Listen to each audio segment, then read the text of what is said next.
This is Hannibal here from thehannibaltv.com, and today we have a special guest, one of the most memorable characters in WWE history. He's also had a match for WCW. He's a legend over in Europe, and he's appeared for ECW. None other than Mantaur. How are you today, sir? I'm doing great, man. Thanks for having me on. Oh, it's nice to see you. And I didn't know that you were actually an amateur wrestler when you were young. Could you start by telling us a bit about your childhood and some of your sporting accomplishments? Absolutely. Yeah, so my parents adopted me as a baby in Omaha, Nebraska in 1968. And when I was born, I was only 5 pounds, 4.5 ounces. And my mom's dad was holding me and he was like, Bob and Marcia, you guys are going to be in for some problems. And he was like, what are you talking about, Dad? And he's like, this kid's going to be huge. He's going to eat you out of house and home. He said, Dad, what do you mean? He's 5 pounds, 4.5 ounces. You got to be kidding me. He says, no. He says, look at the size of his hands and his feet. And they just all kind of laughed it off. But, my grandfather was right. I was freshman in high school and I was 310 pounds. And I think that was the only day that I was little was the day I was born because I think this day two I was 12 pounds or more. Right. So, I was all my friends in school. They all played little league football, and I was always 100 pounds over the weight limit, so I had no chance of playing football. And so a friend of ours said, "Bob, why don't you get your son into playing some ice hockey?" And I was like, "Okay, I was 5. I tried it, fell down, boom, hit the ice, fell down, got up, fell down, got up, fell down, and then one time I stood up and I just took off like a rocket ship and." I played hockey till I was 16 years old, and I was always one of the top two guys on the team. I was always one of the fastest guys on the team, and I was always one of the best kids in the league. And I had dreams of being an NHL player. I thought, I wanted to be Bobby Orr, Tony Esposito, Gordie Howe. I wanted to be people like that. Great Wayne Gretzky. That's who I was dreaming to be. And I got into seventh grade and junior high. And my woodshop teacher said, "Hey," he says, "you're a big kid." He says, "Have you ever thought about going out for wrestling?" And I said, "No, not really." And he was like, "Well," he said, "would you like to come out?" I says, "Well, I'd have to ask my parents." And he said, "Okay." So I asked my dad. He said, "Yeah, you can try out." So I stayed after school the next day. And the minute I grabbed somebody and threw him across the room, man, I was all in because that was the greatest feeling ever. Just to grab a hold of somebody and they had no idea what the hell was coming. They were just going for a ride. And I really took to wrestling right away. And I won 2 city championships in my 8th grade year. I was part of the USA Olympic junior world team. And I was the only competitor for the USA team to wrestle both freestyle and Greco-Roman. We wrestled out at the World Championships in Cal State Fullerton. And I won 2 world championships the next 2 weeks out in California. And as a freshman to be, I was slated to be a 1986 Olympic wrestler. That's how good I was as an amateur wrestler and ended up winning 2 state championships in high school, 4-time state qualifier. I took third in the junior nationals after losing 30 pounds in 10 days out of 157 people. So yeah, I mean, I really love amateur wrestling. So sometimes when I was in the ring as a professional, I'd get a little excited, and I'll shoot a single leg takedown on your ass, and I'll surprise you out of nowhere and take you down. And they're like, "What the hell was that, Mike?" I'm like, "That was a single leg takedown, baby, right out of the textbook." You know, I love the belly to belly suplex. That was one of my textbook moves that I did in the ring for the WWF, and that's one of the textbook moves that I did on the amateur wrestling mat as well. So once I got a hold of you, there was nothing you could do. If I wanted to send you for a ride, you were on your way. You couldn't do nothing about it. Yeah, I was So watching amateur some of your wrestling. matches today, and I noticed that your belly to belly was more of a shoot than a work belly to belly. Yeah, absolutely. I mean, I'm not going to wait for you to leave your feet. Once I get my hands locked, I'm just going to step in, take one step into your groin, and I'm going to snatch you right up through the air and send you flying. So there's no hesitation there. You just lock it up, boom, step in and throw them. So um, I prefer to throw over my left hand shoulder as opposed to my right for some reason. I'm just more comfortable the opposite way. But yeah, that's one of my textbook moves. That was something I was famous for. The coaches in high school used to tell their guys, "Watch out for the head throw, because I'll grab your head and hip toss you in a second." And no matter what they did, they just couldn't stop it. And I pinned a lot of people. Had a high school pit record my freshman year for Ryan High Catholic High School in Omaha, Nebraska. I think I had like 24 pins as a freshman, and so that was pretty impressive. Yeah, and Nebraska, for anyone that doesn't know that's watching this in a different country than the US, that's an amateur wrestling hotbed. It's not one of the weak states in amateur wrestling. No, we're right at the top of the game. Nebraska, Iowa. Iowa. You got Dan Gable.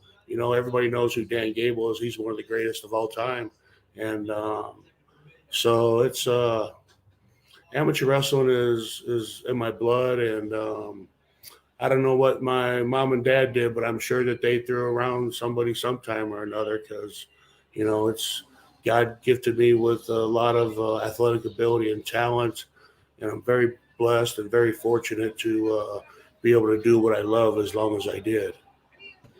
Now, I understand you actually got kind of brought into the wrestling business by being a paper boy and meeting Mad Dog Vachon, who was your neighbor.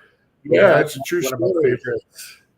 Yeah, true story. So hockey practice used to be at like 5 o'clock in the morning on Saturday, 5:30 in the morning on Saturday.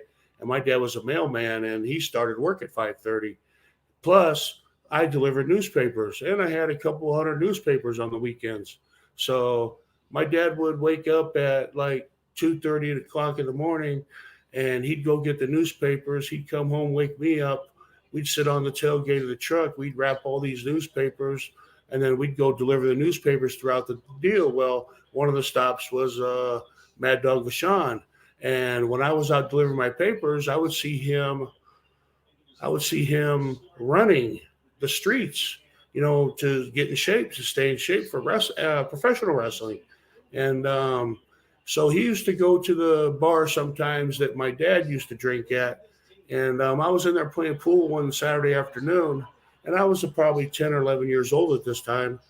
And I was playing pool there. My dad was at the bar drinking with his buddies, and all of a sudden the side door opened up. And when the side door opened up, it was, the sun would just blast right inside the whole building. And so you do when somebody opened the door. When you open the door and that sun came through, all you see is a silhouette of this little monster coming through this spark plug coming through the door. And it was Mad Dog Vachon.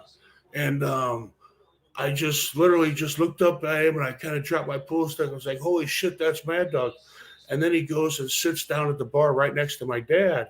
And so now I would go up to my dad. So they're sitting there drinking, talking, having a good time. And so I'm, tugging on my dad's pants. And I'm like, Dad.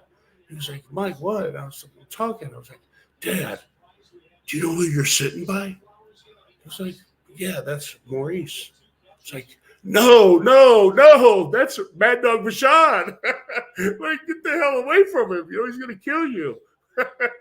And so at that time, my dad said, Maurice, I'd like to introduce you to my son. And I started to take off, and my dad grabbed me by the collar and pulled me back and said, this is my son, Michael. And I introduced myself to him, and I was scared shitless. I used to watch this guy, bite, scratch, claw people, in the ring every Sunday morning, in front of the TV on my underwear, watching him just beat the shit out of people every day.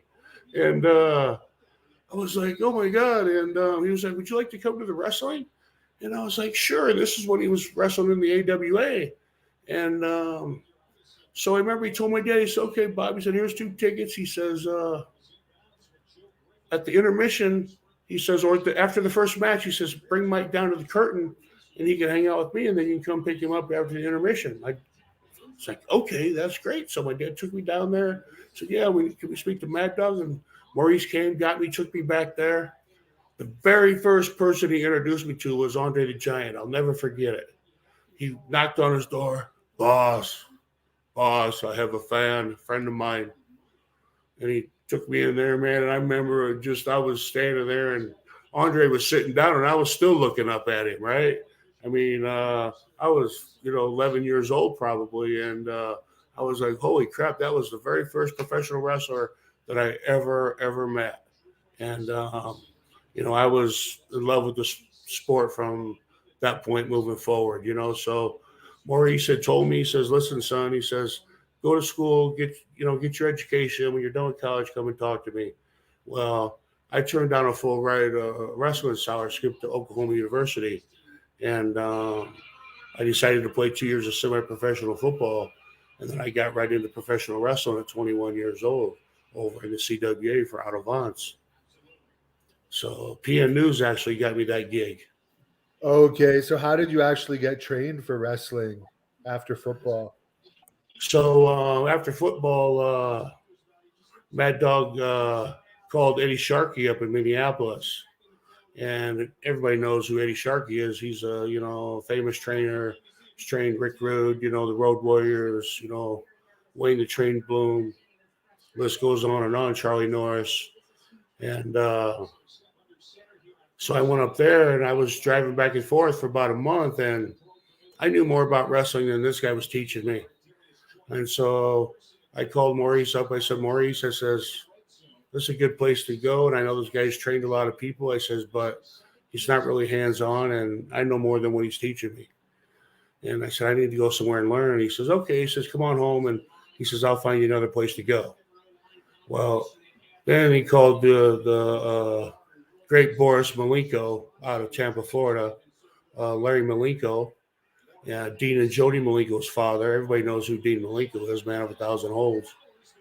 And called him up and said, hey, I got this, great athlete up here, and I'd like to set him down in so he can learn the job. And he said, okay. So I went down there, and I had a guy that backed me in Omaha and gave me like $25,000, paid for my training camp, paid for my living expenses. All I had to do was go down there and learn how to be a professional wrestler. And I spent 10 and a half, 11 months down in Tampa underneath Larry and Jody and Dean's guidance, and met a lot of guys down there. I met Carl Gotch down there. The 1-2-3 Kid was a mainstay down there. Ken Shamrock was in and out of the door down there. There are a lot of people. Dean Malenko, his brother Jody. So it was a great time. Great time. Did you ever wrestle around with Ken Shamrock, shoot style, since he was also doing shoots? No, they were trying to train me to do the shoot style wrestling, but Japan at the time I was 400 pounds, and Japan wanted me to lose 50 pounds. And Larry says, "Well, he says, what do you want to do?" And I says, "I don't really feel like losing 50 pounds." I says, "I'll just stick with what I'm doing." And so I never did go for the shoot style, but it's definitely an art to shoot fighting, and you put some of these holds on people, and they're going to tap out, or you're going to break something. And as far as wrestling over in Germany, how was that experience, and who were some of the famous people that also went on to become superstars that you worked with in those days? Oh wow, geez, all the old school guys have been there. Dino Bravo, Mad Dog Vachon, Vern Gagne. There's JBL's been there. Razor Ramon's been there. Owen Hart's been there. Chris Benoit's been there. The names just keep going on and on and on that have been over to. Everybody's been to Europe, wrestled for Otto Vance over there, and it was really a great time. So at the time, it was probably 19 '92 maybe. And PN News was hot on WCW television.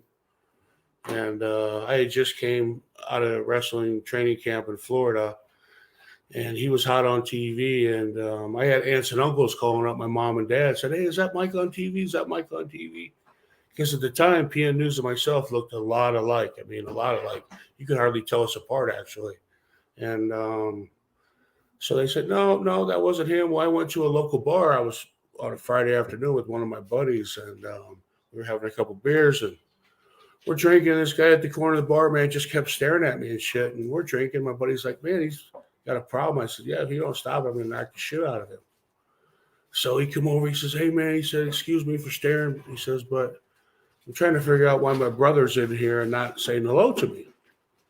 It's like, "Your brother, huh?" He's like, "Yeah, my brother." I was like, "Well, I suppose you're going to tell me your brother is PN News, the Rap Master." He was like, "Well, actually, I am." I said, "Now I'm going to knock you out twice. Once for staring and once for lying, motherfucker." And so he was like, "No, no, no, no, no." And he pulled out his license. He says, "My name's Johnny New. That's Paul New." He says, "Our parents own New Cheese in Hardington." He was like, "I promise you, man, it's legitimate." So we tried to call him. He never answered the phone. So he said, "Listen, give me your name and number." And he says, "I'll call my brother and let him know that I met you and stuff." And he says, "I'm sure he'll be happy to meet you." And so that's what he did. And Paul called me up a couple weeks later, and we talked. And he was like, "Listen," he says, "we're getting ready to do the Sioux City, Des Moines, Omaha loop." He said, "If you want to pick me up at the airport," he says, "you can hang out with me for the weekend, and I'll introduce you to some of the guys." So after that first weekend of hanging out, I remember brought back to Omaha JYD, the Junkyard Dog, and Robert Gibson and PN News and myself. And so I took them guys, dropped them off the hotel and stuff, and 'cause they were all flying back out of Omaha. And Paul says, "Listen," he says, "give me your information." He says, "Send your pictures to this such and such guy." And he gave me Otto Vance's name and address. And he said, "Whatever you do, tell him you've been there for 2 years. You've been wrestling for 2 years." I said, "Okay." So that was the story I took, and I went there, wrestled my first match in Dortmund, Germany, in front of about 10,000 people, made $6,000, championship match. Place was sold out, man. And it was my very first match ever. Ever. And after the match, um, Otto Vance said to me, he says, "How long you been wrestling, kid?" I said, "2 years." He says, "How long you been wrestling, Mike?" I said, "2 years." He said, "Mike," says, "I'm your boss. You told me the truth." He says, "I know you haven't been wrestled 2 years." He says, "If so, you've maybe wrestled 10 times a year." He said, "But that don't make a professional wrestler." I said, "Well, honestly," I said, "if you want to know the truth," I said, "I've only had 2 matches, 2 in wrestling camp and this one here." He was like, "Well," he says, "I could tell you were green." He says, "You did a pretty good job, though." He said, "If you really want to learn the business," he says, "I'll keep you on for the next tournament, 38 days. He said, "I'll give you $335 a day and I'll pay you every 2 days.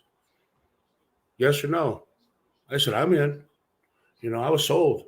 And then he just kept bringing me back, bringing me back, bringing me back. And, that's how my professional wrestling career got started, man. It was fantastic. And then when I was over there, Otto would bring in all these big names off of WWF TV to wrestle in championship matches and so on and so forth. And the $1 Million Man, Ted DiBiase, just got done with his run after the 1-2-3 Kid beat him on Monday Night Raw. And he came over and did a championship. And Ted is from the same hometown I am, Omaha, Nebraska. And Sting was actually born in Omaha, Nebraska. And but anyway, Teddy was over there, and back in Omaha, we call South Omaha boy SOB, where everybody else thinks it means something else. Well, he said, "Hey, I heard there's an SOB in this locker room," and all the boys started looking at him like, "Who's this guy? I think he is, And I was like, "Hey, over here," and so we, hugged and everything, and everybody's looking like, "What's going on?" And they realized that we were from the same hometown, and so I kind of looked after Teddy over there, and we had a great time. And he said, "Listen," he says, you got some athletic ability to you." He says, "I'm sure Vince will love you." He said he loves big guys. He says, "I'll see what I can do for you." And I called him 2 weeks before I came home from Christmas break, and a couple of days after Christmas, my phone rang. It was the WWF office, and the rest was history. Yeah, that's a pretty interesting story of how Million Dollar Man met you. Do you have any other stories about him? Because he's had a lot of negative publicity lately, but obviously your experience with him was pretty good. Yeah, I mean, Ted has always treated me with the utmost respect. We're from the same hometown, and some of his cousins are really good personal friends of mine. And I didn't really. We're both part of the Nebraska Professional Wrestlers Hall of Fame, by the way. And I've played golf with Ted in Omaha a few times, and hung out with him over in Europe and stuff, and hung out with him in the locker room in New York, of course. Um, Only have talked to him a few times personally on the phone, so I really don't know what his day to day life is.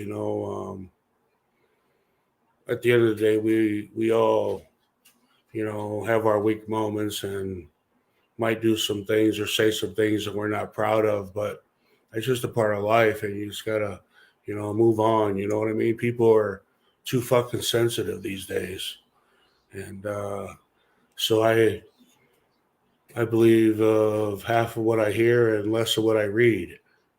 So I don't try to. I don't judge other people. Yeah, and he hasn't been found guilty of anything, I don't believe either. So that's something else to take into consideration. I don't think that's gone to court. But I understand for your first couple of matches, they were dark matches against Nikolai Volkov, where you actually went over and you were Yeah, beaten actually, I over. remember that. Yeah, that was a long time ago. I probably would have forgot that if you didn't just remind me. But yeah, that he Yeah. was one of my dark matches. I totally forgot about that. That's rare though to go over a guy in a dark match. Were you already signed by then, or were those actually your first WWE matches? No, they were actually my first WWE matches. I I had went up and talked to Vince right away. They said we're going to fly up to New York. We'll have somebody pick you up. And I went up and met Vince, and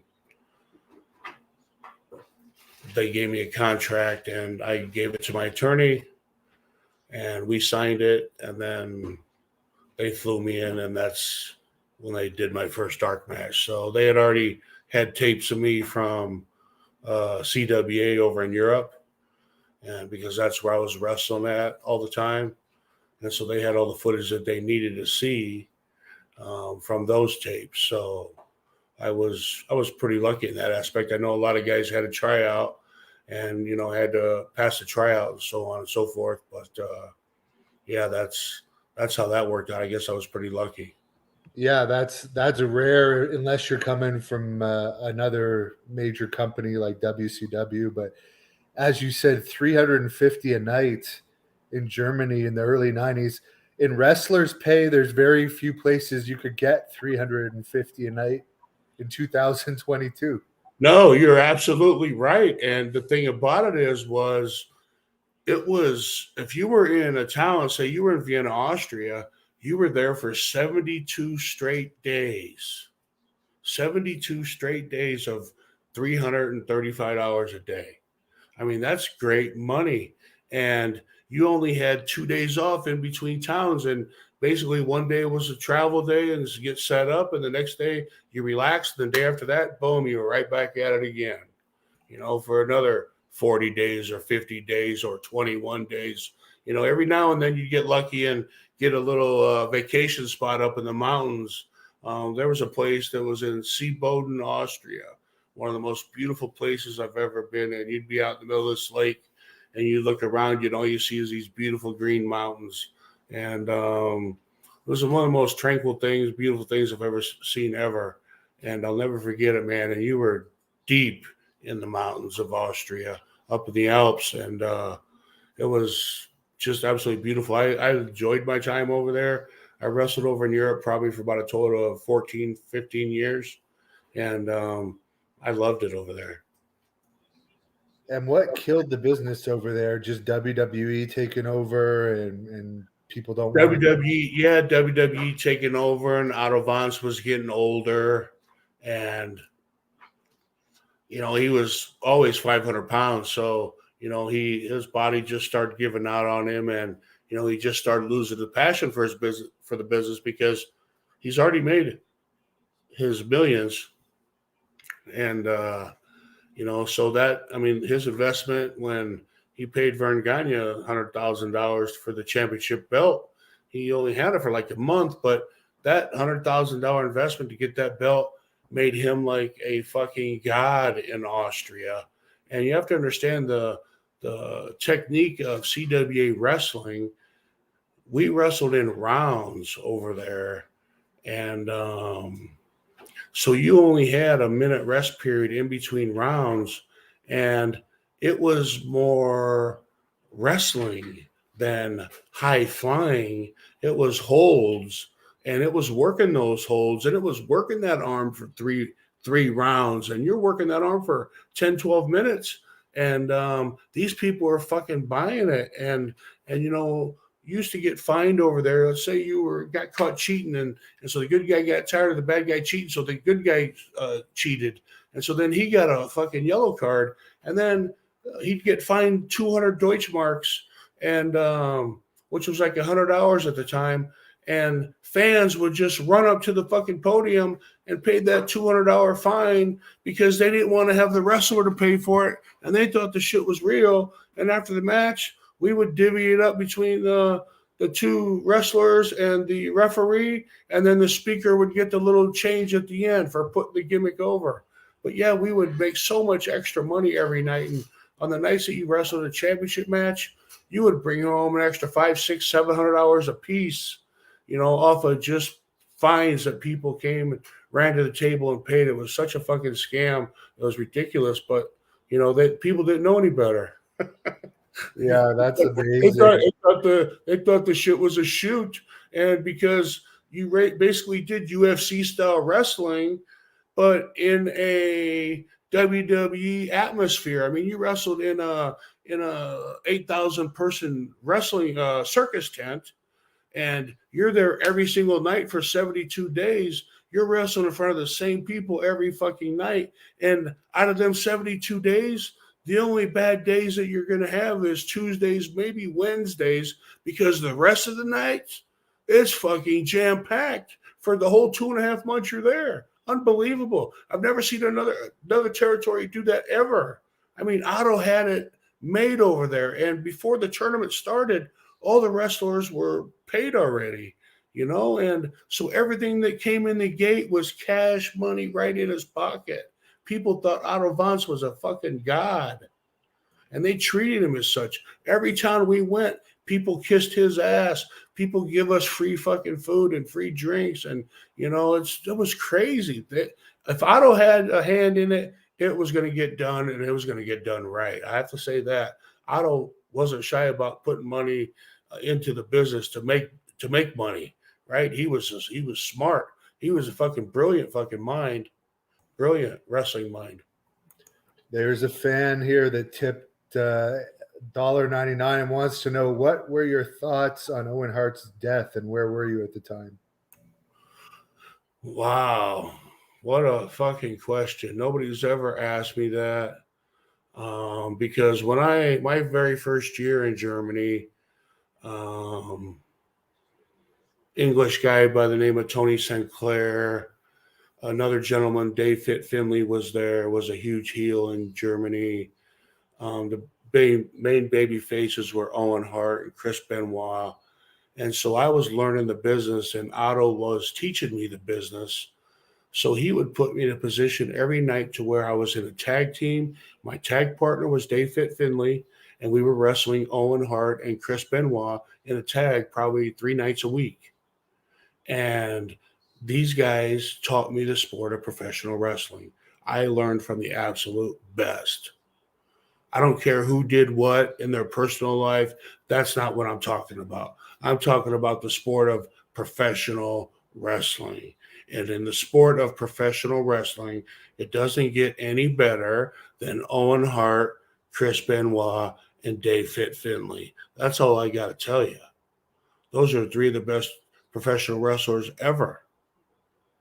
And so I had the privilege of working with these guys on a nightly basis, and I would wrestle single matches with Chris Benoit, single matches against Owen Hart. And these guys taught me how to wrestle, how to translate amateur wrestling into professional wrestling, look like a fucking killer, look like a monster, and just wrestle according to your size. Um, so I couldn't ask for anything better. I mean, I'm like I said, I'm blessed. I'm grateful. Had a great career. I think it could have been done differently in the States. Like my personality and my character would have came out a lot more. But hey, shit happens, and I'm not complaining. I'm living my best life, living in Florida, and I've done everything exciting that I ever wanted to do. So if I died today, I'd die one happy motherfucker. That's all I can say. So after you were signed, you had your dark matches against Volkov as Bruiser Mastino. Then at what point did they decide you're going to be Mantaur? Did they did they bring you in as Bruiser Mastino and then change their mind, or what was the deal there? No, they really didn't have. That was the thing. They really didn't have an idea for me, and so they took a bunch of pictures of me, and they came to me with these couple drawings of these characters, and the best one of the lot was Mantaur character.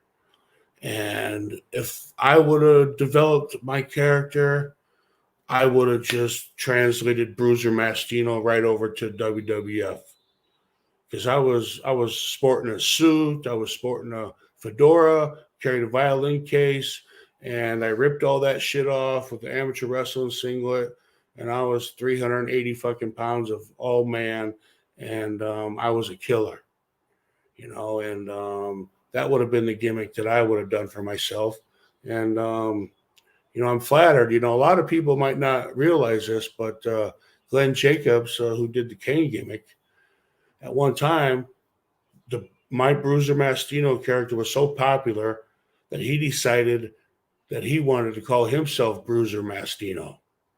So before he was Kane and Isaac Yankem, he called himself Bruiser Mastino for a short stint. So I take that as a compliment. That is true, because I tried to look you up as that. I did find a few of your ECW matches, but most of the stuff that came up was Kane, who actually I think wrestled in WCW under that name a few times.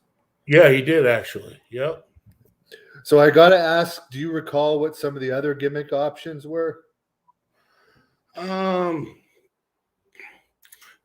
Not to my recollection. No, not really. I just know that, I showed up at Monday Night Raw one time in early lunchtime, and they came to me and they said, Mike,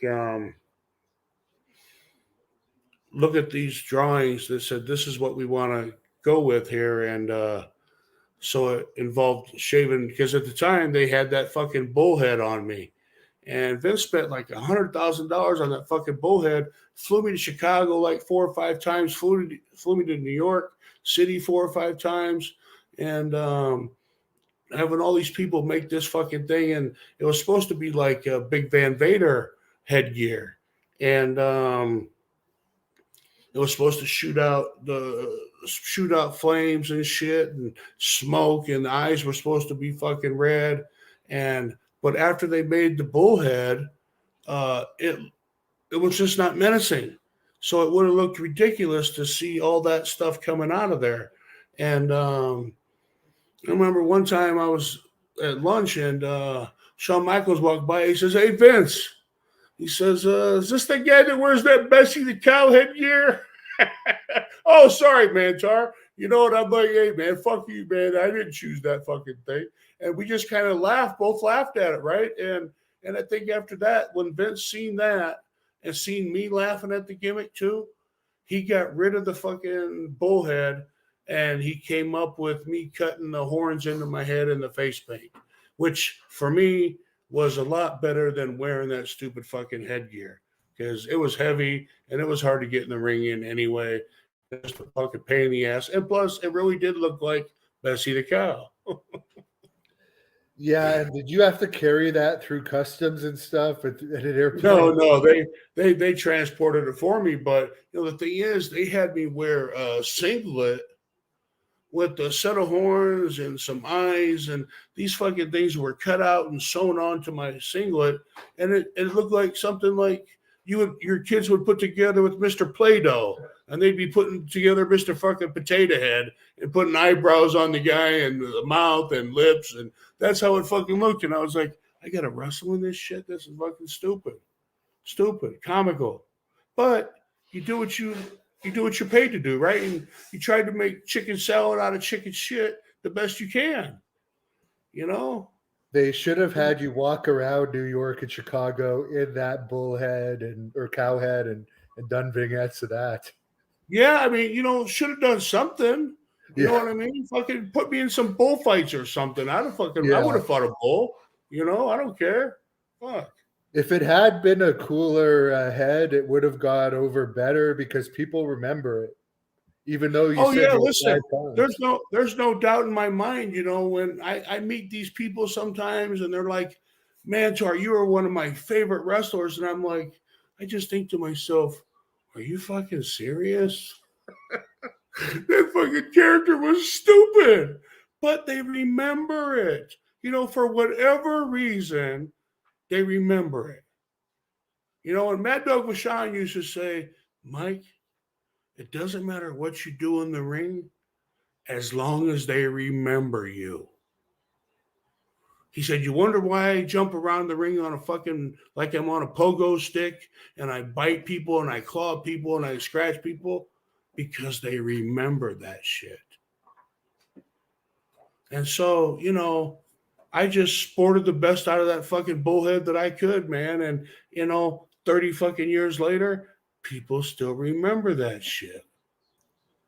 And I actually saw you once live when I was a kid in Kingston, Ontario, against Duke the Dumpster Drosy back in the lean days of WWE, where I don't even think there was 1,000 people at the show.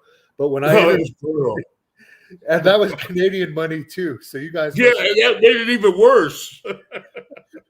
But when I interviewed Duke, he was saying that like he saw you once take like an unheard of amount of pain pills on a dare or something. Do you remember that? Oh no, it wasn't on a fucking dare, man. So we were. It wasn't fucking by my choosing. Trust me, bro. Okay, so we were on a California tour. We were out there for like fucking seemed like a month, and the whole tour I had to wrestle the British Bulldog every fucking night, which was a walk in the park, by the way, was some of the easiest money that I've ever been paid in my entire life. Because Davey Boy was the greatest and the lightest fucking guy that I've ever worked with ever in my entire life, and next to Brett. And so we're out there and we're all dying to go home for just a day and a half, right? We're just begging to go home. Everybody's beat up. And so everybody flies from. So the night before, I'm hanging out with the Men on a Mission. And we're in the Waffle House in downtown LA, right next to the Holiday Inn, right next to the LAX airport. And so we're in the Waffle House and we're eating. And, we've been out, we've had a few drinks, and smoked a couple joints and, might have took a couple Valiums or something like that. And we weren't feeling no pain. And it was probably 2:30, 3 o'clock in the morning. And in comes the 1, 2, 3 kid and Razor Ramon. And these fuckers are obliterated out of their mind. So they sit down and they ordered a bunch of food. I mean, Razor ordered a shit ton of food. And they had been taking somas all night, which are clisoprodals, which they don't really fucking hit you until you eat something. So they come in all somaed up and shit and drunk as a skunk. Order all this food. So Razor gets his oatmeal and he takes like 3 fucking spoons of oatmeal and eats it. And next thing you know, he bends over and he goes to put an oatmeal in his mouth again. Boom. Face first, right in this fucking bowl of oatmeal. And so me and men on a mission look at each other like, whoa, fuck, we're not gonna save him. And we all three looked at the 1, 2, 3 kid and like, we're not gonna fucking save him. If you don't save him, he's gonna fucking die in his oatmeal. And so Sean Waltman grabs fucking Razor by his hair and pulls him up. And all you can see is fucking oatmeal everywhere, up his nostrils, in his eyes, in his ears. And he goes, "Ah!" And he fucking sucked all this oatmeal that was stuck in his mouth down his fucking throat. And it almost had to give him a Heimlich, right? But he almost died in his fucking oatmeal. So fast forward 4 hours. We're all at the airport. So everybody has to fly through Denver to get home. So we flew into Denver. There is a fucking huge snowstorm. Shut the whole fucking airport down. So we're all at the bar. We're drinking. Now everybody's on their way home. So everybody's fucking drinking. Everybody's, taking pills. And, I probably took 4 or 5 Valiums and maybe a pain pill or two. And I was drinking Heineken. And we're sitting in the middle of the airport, and, just laughing, fucking carrying on, having a good old time. I get up to take a piss. And, I'm kind of used to Owen fucking ribbing me and shit, because he's really the only one that could get away with it, right? And because Owen always did it in good faith. And so I left my beer. I got to take a piss, and I left my fucking Heineken on the table. And the 1, 2, 3 kids there, I think. Shawn Michaels was there. Adam Baum was there. I forget. There 2 or 3 other people were there. And I come back. I drink my fucking beer. And I ordered another one and another one. And so now, all of a sudden, I'm like, man, I'm fucked up. So I hear over the intercom that they're boarding my plane. It's like, I got to go, guys. So my buddy Adam Baum, he says, Horn, he says, call me when you get home, brother. He says, I'm worried about you. I says, all right, man. All right, I'll give you a call as soon as I get home. So I'm walking now towards the fucking gate. And it just seems like fucking slow motion. I looked up, down the way to see what was coming towards me. And here come Vince McMahon and Pat Patterson and Jerry Briscoe. And it was like in slow motion. It like took them fucking forever to get to me. And I'm like, man, I wonder if they know that I'm fucked up, man. Swerving and shit, And so they get up close and Vince says, hey, Mike, how you doing? I said, good, boss. And he's like, enjoy your time off. See you in a couple of days. I says, yeah, you too. Take care, guys. And I was like, fuck, I'm glad that was over. So now I get on the plane and I keep drinking because it's only an hour and 15-minute flight to Omaha. So I had a couple, 2 or 3 more beers. I get home. I try to go to bed. I can't fucking go to sleep. I'm up all fucking night, man. I'm miserable. Can't fall asleep. And like so much hit me at one time that it had the opposite effect on me. And it should have killed me. I'm not kidding you. It should have fucking killed me. I might have had 15, 20 fucking pills in my fucking beer. Adam Baum told me that they were just fucking putting them in fucking one after the other. And he was like, I was legitimately worried about you. He told me this story later. He was like, I was legitimately worried about you, Horn. He said, I thought you were going to fucking die. He says, you're a fucking elephant, man. He says, we'll have to fucking harpoon your ass to put you down. He says, you had no fucking idea. And I really didn't. I had no idea. But yeah, man. So that was like one of my stories. And, shit, it's one thing taking what you're taking, but it's another thing when guys are putting 2 pills and 3 pills at a time in your fucking beer and you have no idea. Yeah, I remember Duke saying you had to be superhuman to survive the amount of pills you had that day. But you also had an It was incident with Scott Hall, didn't you, where he slapped you in a match or yeah, something? fucking prick. You know, Scott Hall might have been a great worker and everything in this business, but a lot of people didn't see the Scott Hall that we seen every fucking night. He was a fucking jackass, fucking drunk motherfucker on drugs, all pilled up, slurring his words, can't stand up, and you know, I had to wrestle him. I forget where we were at, but he had just come right out of fucking drug rehab, and he had dropped his belt to Double J before he went into drug rehab and came out. And I was his first match when he came out, and I was still undefeated at the time. And this was actually my first loss on record, was to Razor Ramon in a count out. So he was beat me up. The finish was he was on top of me. Boom, boom, boom. Turned his back to me. The roadie come down, starts shining the fucking belt. Distracted fucking Razor. Roadie had his attention. Razor turned his back on me. I get behind him, do the fucking Mantaur fucking shuffle, charge him, boom. He sidesteps, throws me over the top. I hit the roadie, boom, down for the count. I don't make it back up. That was my first loss. But in the match, he called the fucking spot. So I'll do whatever you want to do. I'm just that kind of guy. I'll do whatever you want to do. I just want whatever you do to fucking be realistic. And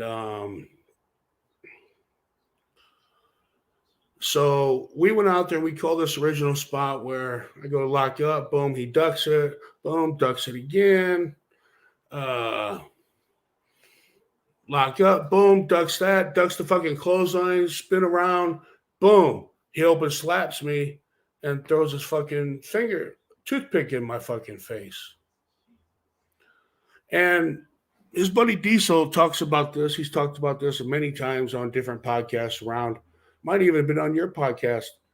And he said that he's back in the back. Diesel's telling the story. He says, I'm back in the back watching the monitor, watching Scott Hall wrestle fucking Mantaur. And he said he did this spot. And he says he open hands slapped him. He said he slapped the fucking spit out of his mouth. To listen to Diesel tell it, he knocked the fucking shit out of me. And knocked me out for the way fucking Diesel told the fucking story.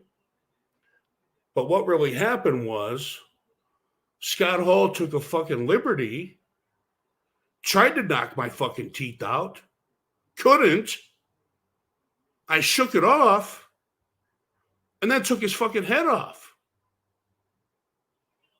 When we got in the back, I waited for that motherfucker to come through the curtain. I got right in his fucking face. We start pushing his fucking shove in. Agents were fucking pulling us apart. I said, fuck you, you fucking piece of shit, punk ass motherfucker. Do that shit right now, motherfucker. I'll knock you out. That's how I fucking... After that, my next match was, I think, leading up to Survivor Series or something like that. And I got beat by Bob Sparkplug Holly. When that happened, I packed my bags. I went home. Fuck you. I'm done. Because when Bob Holly beat me, people were fucking booing. I went out there and threw Bob Holly around like a fucking rag doll. And when he beat me, people knew that fucking shit was bullshit because I just manhandled this fucker for like 8 minutes straight and he got nothing in, got one thing in. He moved on something, hit me with that fucking missile drive kick, and he pinned me. Get the fuck out of Dodge. But hey, they're paying me, so I'm going to do what I'm told. When they put you with Cornette, did you see that as a sign that you might get a championship push or something? Because he was... Yeah, I mean, they were actually talking about doing a run with The Undertaker. And so when I wrestled these fucking jobbers, man, I beat the fuck out of them. Teddy DiBiase told me, he says, Mike, he says, when you're on with these jobbers, he says, you need to fucking beat the shit out of them. He says, even if some of it's for real, beat the shit out of them. That's what they're there for. They know that's what they're getting paid to do, is get beat the fuck up. So go out there and beat them up. be the killer that you are. And so that's what I did. And I remember I used to do this thing I would call the forklift, where I'd fucking buckle you, you'd stagger out, I'd charge you, pick you up underneath your shoulder pits and drive you back in the fucking corner. But one time I picked this guy so fucking far up in the air, I didn't realize my own strength, and his fucking back of his head bounced off the fucking corner post and split his head wide open. This fucker was knocked out before he hit the ground. I had to smack him and wake him back up a little bit. Well, I could bring him to so I could pin him. But yeah, I've beat a few jobbers up. So I had kind of a stiff reputation in New York. And Bret Hart stepped up to the plate. Said, I'll work with them. Me and Bret had the fucking match of a lifetime. And they took the best part of the match off television. And when Bret seen it and found out about it, Bret fucking chewed fucking Vince out for the fucking leaving that shit out. He said, man, he says, this kid, everybody's giving this kid a fucking bad rep, and I go out there and have a fucking match of a lifetime, and you cut out the best fucking part of the match. That's just stupid. We're out there working hard for what? And so, I had a few people go to bat for me, but, the clique fucking ran everything. And so once I got in that spat with fucking Razor and wasn't going to take his fucking bullshit and stood up to him, I knew that my days were fucking numbered at that point. How were your experiences with Shawn Michaels overall? Shawn Michaels was pretty cool. He came up to me one time and asked me if I was related to PN News. Just fucking flat right out. He said, Mantaur, he says, there's a lot of rumors going around here. And he says, and I hate fucking rumors. He says, I need to just come out and ask. He says, are you related to PN News? And I said, no, why? He said, well, people say you guys are brothers or cousins. And he said, he's not wanted around here. And we don't want people like him around. And because I guess somebody said that he stole somebody's money or something when he was at WCW. I don't know. I wasn't there. I mean, only God and PN News knows, but I don't get in other people's business, like I said earlier. So I really don't give a fuck unless it happened to me or I experienced something. I'm okay. I don't care like what your sexual beliefs are. Just don't rub that shit on me. I don't care. Just don't touch me. We don't got no problems. You do what you do, you do you, and I'll do me. And he came out and asked me, and I told him no. He was like, okay. He says, I'm glad I talked. He says, there's a lot of rumors. He says, yeah. He says, that's just what they are, buddy, rumors. I says, if you ever want to know something, just come and ask me, and I'll tell you. I ain't got nothing to hide here. I'm just a squirrel trying to get a nut. That's exactly what I told him. And he fucking popped on that shit. He loved it. He said, I've never heard that before. I said, yeah, I think it's a fucking Nebraska thing. Now, you had one random appearance managing Goldust or bodyguarding Goldust in your hometown against the Ultimate Warrior. Yes. Any memories of working with the Ultimate Warrior, who people either seem to like? Yeah, man. That was fabulous, man. Had a great time doing that.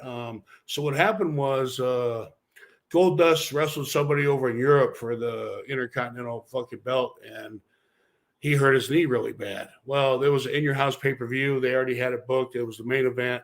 And there was another main event, so it was kind of a co-main event, but still, they knew that Goldust wasn't going to be able to fucking wrestle. And so they said, hey, can you use your Bruiser Mastino gimmick, which is the gimmick that they should have fucking used from Jump Street. But, Vince is not going to – Vince wants to be in control of every fucking thing.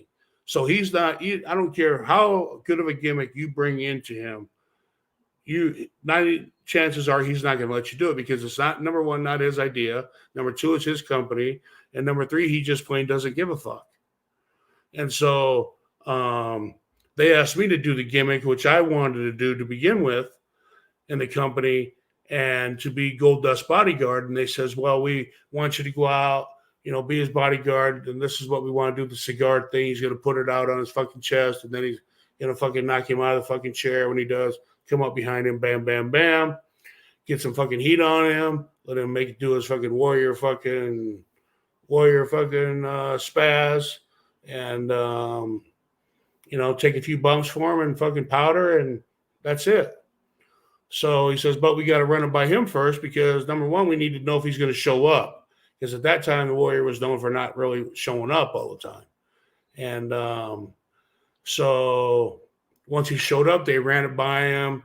And, you know, the Warrior had to come in and fucking talk to me first. And he was like, yeah, I'll do it.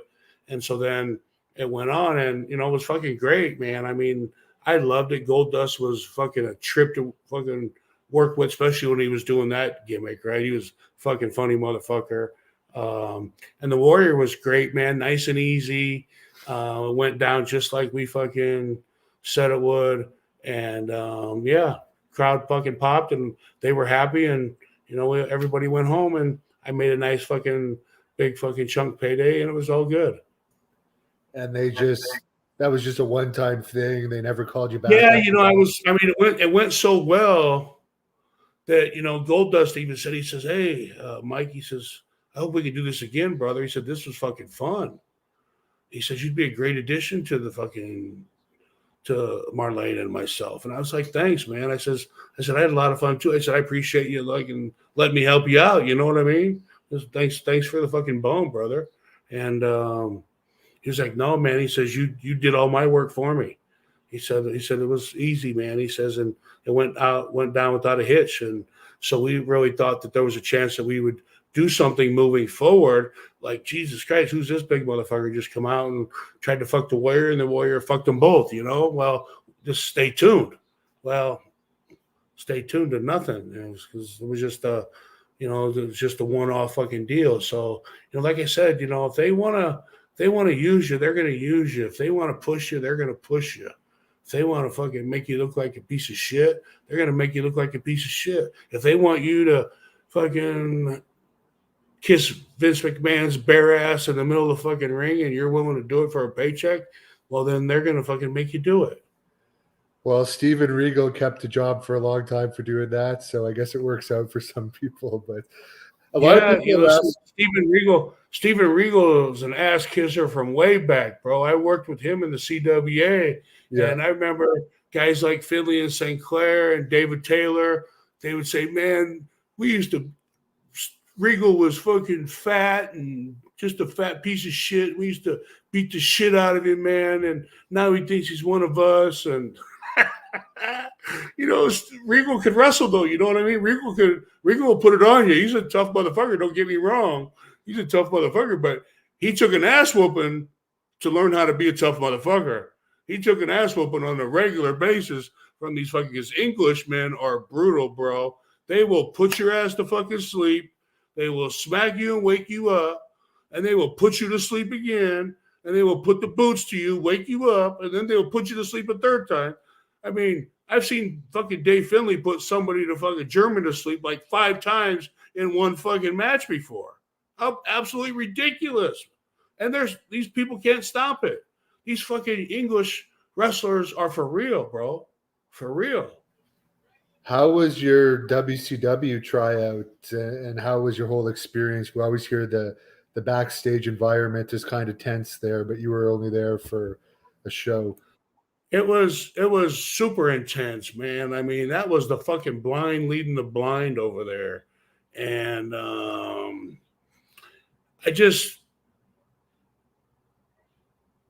they acted like that you were the next best thing. And then they just fucking didn't do nothing about it. I mean, my fucking tryout match was one of my best matches ever. And I didn't get the job. So, you know, maybe you just weren't what they were looking for. Maybe they thought that I was related to this guy or kissed this guy's fucking wife. I don't fucking know. But was Scott Hall there at that point? What's that? Was Scott Hall in WCW at that point? No, he wasn't. No, he wasn't. So that was early 2000s when that happened. So, no. And last question before we wrap it up here. A lot of people want to know about your tank gimmick with the Truth Commission. Why was that so short-lived? I heard Bret Hart hooked you up with that. That's a fucking good question. I would really love to know that because I worked my ass off putting that fucking gimmick together. So I was working for Otto Vons in the CWA after I did the Mantaur character about a year later. And I'm working and I come out of the fucking ring. Mastino telephone call. And I'm like, fuck. I look at the clock and I'm thinking, man, it's American time. It's early there. What the hell's going on? And so I'm freaking out. Boss, who is it? Otto says, Bret Hart, hurry up. I was like, Bret Hart? What the fuck does he want? So I said, hello. He was like, Mike. I said, yeah, Bret. How you doing, Bret? Hey, what's going on? Like, we were old pals, right? He's like, listen, man. He says, I got this idea. He says, I came up with it. I met this guy in South Africa who does the Kellogg's commercials in English. And he'd be a really good commandant, be a really good mouthpiece. But he doesn't know fuck all about wrestling or the psychology. And he says, and I got these other two guys, and one ended up being fucking Kurgan, and the other one was Bull Buchanan. He says, I got these other two guys that are fucking green as grass. He says, and you're a seasoned veteran. He says, I need you to, teach these three people how to do this gimmick. And I was like, well, okay. He says, I'm pushing you for this spot. He said, this spot is made for you. And he says, and I'm pushing this gimmick to Vince. He says, will you do it? Because it hinges on you. I said, yeah, Brett, I'll fucking do it, man. I can use the money. He was like, okay. He says, I'll be in touch. So I got back to the fucking States, and again, I was home for 3 or 4 days. And my phone rings, and it's the office. They brought me up, and Brett was there, and we had it fucking got it worked out, and they wanted me to teach Kurgan and teach Bull Buchanan and teach fucking the Commandant how to work this 6-man tag. And so that's what I did. We went to Memphis. We worked on it for 6-7 months. We were down there a long time. And it was stressful at times. The fucking money was the shits. And but I mean, I was under New York money, which none of the boys knew that. They thought that I was making the standard $800 a week or whatever the fuck we were making. It was nothing. And you had to pay for everything out of your pocket. So, but it's none of people's business what you're making and what they're making. That's not something people talked about. So we got on TV, and out of nowhere, they fucking drug test me. And they know that I'm a pot smoker, and they weren't tested at the time. And it was really funny because they gave me the cup. I tested, and they didn't even check the fucking test. I walk out of the fucking testing room, and Bruce Pritchard's right there, and wasn't even talking to the tester. He was like, "You failed the drug test. We're gonna have to let you go." I was like, "What?" It's like, "How the fuck you know I failed the drug test? You didn't even talk to nobody." He said, "I don't need to talk to anybody." He says, "You failed the drug test." He says,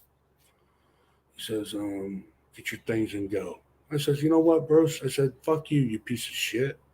I said, "You lying motherfucker, you're worthless." I said, "After all the fucking hard work I did here," I said, "Fine, I'll take my fucking money and I'll go home. But fuck you." And I went home, and that was it. And they put my buddy, and I felt honored actually when I found out, because they put Luke Poirier in my spot, and he was the champ for Otto Vance. And I worked with Luke for 10, 11 years. So I loved him. We were fucking great friends. So I was happy to at least see my spot go to one of my fucking buddies, right? Who I lived with and partied with and wrestled with for fucking years, And I mean, wrestling in Europe was the best time in my life. It was like paradise. Every single night of the week, You lived out in the country. You pulled your camper around. You did what you wanted to do, and you showed up and you entertained the people. You went back and you partied and you drank and you barbecued until 4 or 5 o'clock in the morning. You slept for 3 or 4 hours, got up, went to the gym, came home, cooked on the grill again, took a nap, went to fucking work and did it all over again. Who wouldn't love that life? I mean, you're making $335 a fucking day, tax free. How can you complain? You can't. So I'm just thankful that God blessed me with all the ability that He has in my life. And He keeps, blessing me every day. I just moved to Florida in May, and my body's starting to feel better. And, living with my dad, my daughter, and we're loving life right now. So, it's all good, man. I can't complain at all. I'm here to breathe and share my story with you and all the Hannibal fans, right? And you even had a character on Young Rock. Mantaur. Yes, I even, you know what? And I didn't even know it either. One of my buddies called, he said, "Big Mike, your ass was just on Young Rock, brother." And I'm like, "Yeah, that's fucking awesome, bro." I was like, "That's what I'm talking about. That's how well fucking Mantaur, that's how over Mantaur is, motherfucker. He made Young Rock. That's what I'm talking about." And you know what? Kudos to The Rock. That's one story that we never talked about, is when I was doing the Truth Commission gimmick, when they brought us up to start television 1 month before we hit TV, they brought us up to Connecticut to the office to do the gimmick in front of all the fucking bigwigs if we had to on a daily basis, so they could all look at it and see. So they would tape us. We'd go through the whole ring intro, the whole fucking thing, because it was a process. You just didn't walk down the aisle and fucking get in the ring and wrestle. No, you had to fucking march down the aisle, and you had to march down the aisle in unison and around the ring. You had to, and I made up all the shit that we did in the ring, so we had to go through all that. So all that shit had to be in unison and on point every fucking time. So when we got to Connecticut and was, just putting the final touches on the gimmick before we hit television, that's when Rock came on the scene for the first time. So Dwayne's first matches, we were the guys that worked with Dwayne firsthand when he first went to New York, because we were doing our finishing touches to hit television, and they were just bringing him in. So those were his very first wrestling sessions for New York. Oh, that's very interesting. Yeah. Well, we appreciate your time, and we'll definitely be open to having you on again sometime. You have some great stories. I'll let you close this off with whatever you want to say to the fans. Man, I loved entertaining you people. I have a passion for wrestling. I love wrestling. And I would do it all over again